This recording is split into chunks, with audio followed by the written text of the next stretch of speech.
কিডনিটা দেখতে কিসের মতো? কিডনিটা দেখতে বাংলা 5-এর মতো, বুঝছো? বাংলা 5 বা শিম বীজের মতো। আমরা বলি না যে মুখটা বাংলা 5-এর মতো করে রাখছিস কেন? এই হচ্ছিল বাংলা 5 বা শিম বীজের মতো দেখতে হচ্ছিল কি এই বৃক্ষটা। ঠিক আছে, তাহলে বৃক্ষের দৈর্ঘ্য কত? দেখো বৃক্ষের দৈর্ঘ্য দতে দৈর্ঘ্য দতে 10, প্রস্থ কত? পতে প্রস্থ পতে 5। তারপর দেখো স্থূলত্ব, স্থূলত্বের শেষের অক্ষরটা কি? তো স্থূলত্বর ততে কত? 3। দেখো তাহলে মনে রাখবা বৃক্ষের দৈর্ঘ্য দতে দৈর্ঘ্য দতে 10, প্রস্থ পতে প্রস্থ পতে 5, স্থূলত্ব ততে 3। ঠিক আছে, তো এই ক্ষেত্রেও কিডনির ওজন কি ছেলেদেরই বেশি হবে, মেয়েদেরটা কি কম? তাহলে ছেলেদের ওজন কত? ছেলেদের কিডনির ওজন ছিল 150 থেকে 170 গ্রাম, আর মেয়েদের কত? 130 থেকে 150 গ্রাম। এই তোমরা কি মেয়েরা ভাইয়া ইললজিক্যাল ভাই, নট ফানি। এই আমি তো মানে হচ্ছিল ওইখানে আমাকে যে প্রশ্নটা করছে বুঝছো, এখন আমি ইনস্ট্যান্ট কি উত্তর দিব? তখন আমি এটাই উত্তর দিলাম যে এই 200 সিসি হয়তো হাঁটুর নিচে চলে গেছে। তারপরে যে তো ওরা তো আমাকে একটা বেশ সিগমা উত্তর দিয়ে দিছে। আমি বলছি যে ভাই আমি মাপ চাইলাম, আমি আর নাই আপনাদের মাঝে। দেখো তাহলে এই হচ্ছিল কিডনি। তাহলে কিডনি হচ্ছিল 150 থেকে 170 গ্রাম ছেলেদের ক্ষেত্রে, আর মেয়েদের ক্ষেত্রে কত? 130 থেকে 150 গ্রাম। ওকে, আচ্ছা এখন তুমি কিডনিটা দেখো। কিডনিটা বাইরের দিকটা কিরকম? বাইরের দিকটা হচ্ছিল তোমার উত্তল, আর ভিতরের দিকটা কিরকম? অবতল। তাহলে বাইরের দিক হচ্ছিল উত্তল এবং ভিতরের দিকটা কি? অবতল। এই যে অবতল অংশের ভাঁজটা আছে, এই অবতল অংশের ভাঁজকে আমরা কি বলি? দেখো এই হচ্ছিল কিডনি, বাইরের দিকটা উত্তল আর ভেতরের দিকটা কি? অবতল। এই যে অবতল অংশে যে ভাঁজটা আছে বুঝছো, এই ভাঁজটাকে আমরা বলি হাইলাম। কি বলি? হাইলাম বা বৃক্ষনাভি। কি বলি? হাইলাম বা বৃক্ষনাভি। বৃক্ষ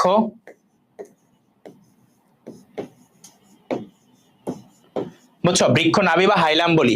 এখান দিয়ে বিভিন্ন জিনিস ভিতরে প্রবেশ করে, আর ভিতরে বিভিন্ন জিনিস কি হয়? বের হয়। তাহলে তুমি আমাকে বলো প্রবেশ করবে কি কি? একটা অঙ্গতে কি কি প্রবেশ করে? একটা অঙ্গতে কিছু ফিক্স জিনিস আছে যেগুলো প্রবেশ করবে, এটাকে আমরা কি বলি? যেমন ধরো ধমনী। আর কি প্রবেশ করে বলো তো? আর একটা জিনিস প্রবেশ করে কি? দেখি কে পারো। আর বাহির হবে কি? বাহির হবে হচ্ছিল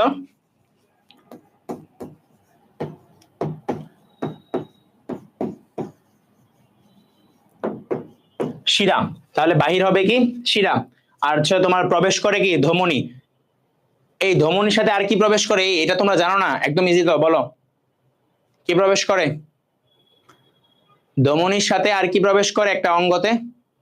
স্নায়ু প্রবেশ করে, বুঝছো? ধমনী এবং স্নায়ু হচ্ছিল সকল অঙ্গতে কি প্রবেশ করে, আর বের হয়ে হচ্ছিল শিরা এবং লসিকা। কি বের হয়? লসিকা এবং হচ্ছিল কি? শিরা। তাহলে এই দুইটা জিনিস হচ্ছিল বের হয়, আর হচ্ছে প্রবেশ করে কি? ধমনী এবং স্নায়ু।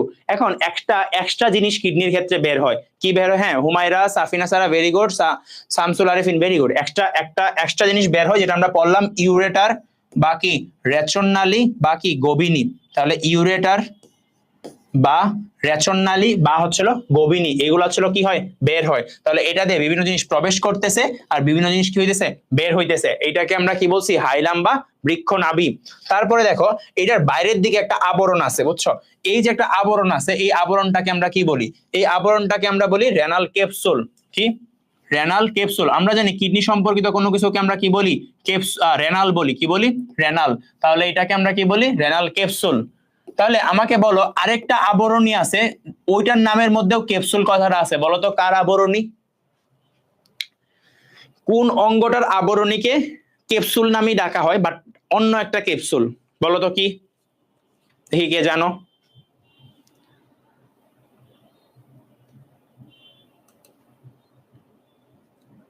হ্যাঁ, মানহা ভেরি গুড।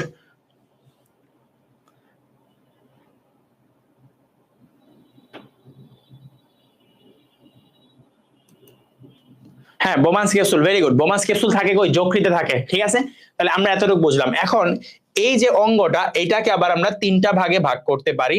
ধরো এই পার্টটাকে আমরা বলি কি? বাইরের পার্টটাকে আমরা বলি কর্টেক্স। কি বলি? কর্টেক্স। যে কোনো অঙ্গের বাইরের পার্টকে আমরা কি বলি? কর্টেক্স বলি। তারপর ভিতরের পার্টটাকে আমরা বলি কি? মেডুলা। কি বলি? মেডুলা।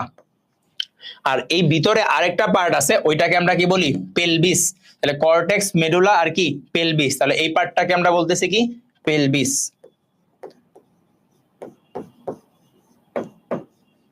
এখন দেখো এই কর্টেক্সটা কি কালার হয়ে থাকে, এই কর্টেক্সটার কালার হয়ে থাকে গাঢ়। এই কর্টেক্সটা কি কালার? গাঢ় কালার। মেডুলাটা কি কালার? হালকা লাল। মেডুলা হচ্ছিল কিরকম? হালকা লাল। আর পেলভিসটা কি কালার হয়? সাদা। পেলভিসটা কি কালার হয়ে থাকে? সাদা হয়। কি কালার? সাদা কালার হয়ে থাকে।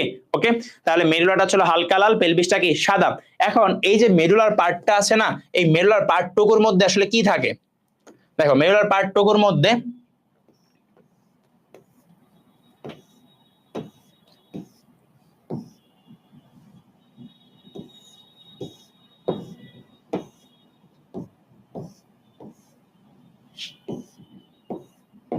মেডুলার পার্টটুকুর মধ্যে এইগুলো হচ্ছে রেনাল পিরামিড। এগুলা কি?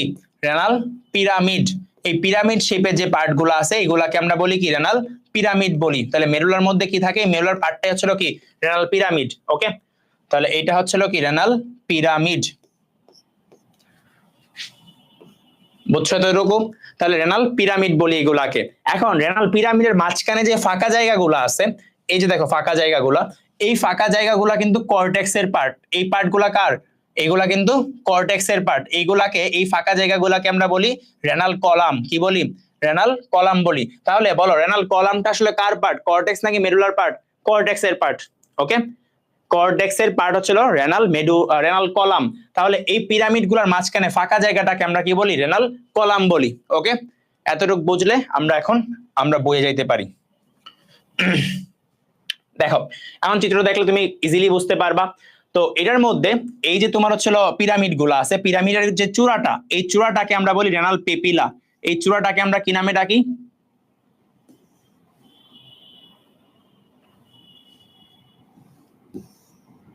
এই চূড়াটাকে আমরা ডাকি রেনাল পেপিলা।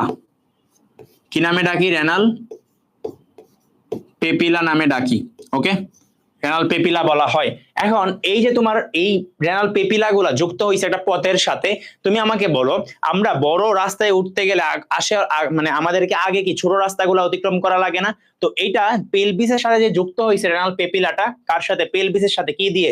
কেলিক্স দিয়ে। তাহলে রেনাল পেপিলা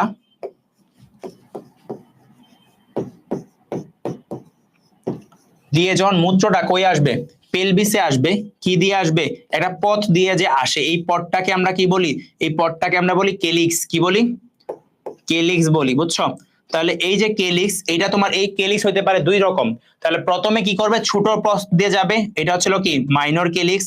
তারপর এগুলো গিয়ে যুক্ত হবে কি? বড় পথের সাথে, এগুলোর নাম কি? Major calyx. তারপর মেজর কেলিক্স গিয়ে যুক্ত হবে কোথায়? এই পেলভিসে যুক্ত হবে। ওকে, কই যুক্ত হবে? এই পেলভিসের মধ্যে গিয়ে যুক্ত হবে।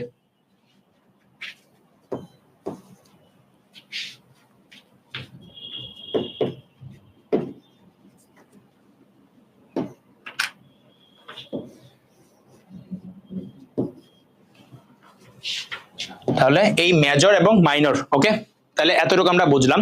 এখন এই সংখ্যাগুলো আমরা মুখস্থ করি। দেখো এর মধ্যে তোমার কি কি আছে? এর মধ্যে তোমার হচ্ছিল রেনাল পিরামিড কয়টা আছে? রেনাল পিরামিড হচ্ছিল 8 থেকে 18। রেনাল পিরামিড কয়টা? 8 থেকে 18টা রেনাল পিরামিড। এই 8 থেকে 18টা রেনাল পিরামিড বা রেনাল পেপিলা বা ছিদ্র কয়টা? 10 থেকে 25টা। কয়টা? 10 থেকে 25টা রেনাল পেপিলা বা ছিদ্র আছে কয়টা? 10 থেকে 25টা রেনাল পেপিলা বা চূড়াগুলাকে আমরা বলছি কি? Renal papilla. কয়টা থাকে? 10 থেকে 25টা থাকে। ওকে, আচ্ছা এখন এখানে আমাদের আর কিছু পড়ার বাকি আছে।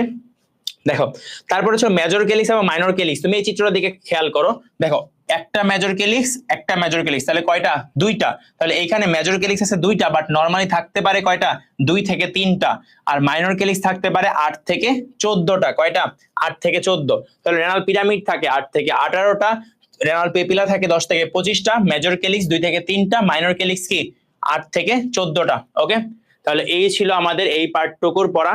আমাদের এইটুকু পড়া শেষ। তাহলে আচ্ছা আরেকটা জিনিস আমরা মিস করছি। দেখো এই যে তোমার হচ্ছিল পার্টটা, এটার মাথায় একটা তোমার কি থাকে? এটার মাথায় একটা অঙ্গ থাকে, গ্রন্থি থাকে। এই গ্রন্থিটার নাম কি বলতো? যেটা মাথায় টুপির মতো বসে থাকে, এই গ্রন্থিটার নাম হচ্ছিল অ্যাড্রিনাল গ্রন্থি। কি গ্রন্থি? অ্যাড্রিনাল বা সুপ্রারেনাল। সুপ্রা মানে কি? উপরে। তাহলে কিডনির উপরে আছে, তাহলে কি হবে? সুপ্রা নাকি সাব? অবশ্যই সুপ্রা। তাহলে এটাকে আমরা কি বলি? অ্যাড্রিনাল বা সুপ্রারেনাল। অ্যাড্রেনাল বা সুপ্রা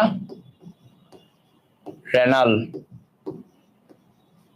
ওকে, অ্যাড্রেনাল বা সুপ্রারেনাল গ্ল্যান্ড বলি। ক্লিয়ার? তারপরে হচ্ছিল আমরা